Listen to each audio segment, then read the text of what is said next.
দাও। বেবি, বড় হয়ে তুমি কাকে বিয়ে করবে? হারামজাদি বেদি, মাইশাকে বিয়ে করব। ওকে আমার দরকার। হাসপাতালের ডাক্তাররা, আপনারা সবাই কোথায় গেলেন? আমি আমার ডায়াপার নোংরা করে ফেলেছি, এটা কোথায় ফেলবো?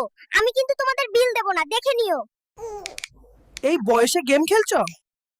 তোমাকে জার্নালিস্ট বানাইছে কে? যাও এখান থেকে, ডিস্টার্ব করবা না। দেশের পরিস্থিতি এখন কেমন? দেশের পরিস্থিতি গুরুতর। আমি ভাবছি আবার মায়ের গর্ভে প্রবেশ করব। এই পৃথিবীতে জন্ম নিয়ে তোমার কেমন লাগছে? শালা, আগে বড় হতে দে, তারপর তোর ইন্টারভিউ দেব। আরে দেহরক্ষী, মন দিয়ে শোনো। আমি তোমাদের সাথে সাদিয়ার বাড়িতে যাব, তার বিয়ে থেকে তাকে অপহরণ করতে। তোমরা আমাকে সাহায্য করবে। বাবু, পৃথিবীতে তোমার কেমন লাগছে? এখন পর্যন্ত ভাল লাগছিল না, তোমাকে দেখে ভাল লাগছে। আমি তোমাকে ভালোবাসি। বাবু, দুনিয়াতে এসে এখন কি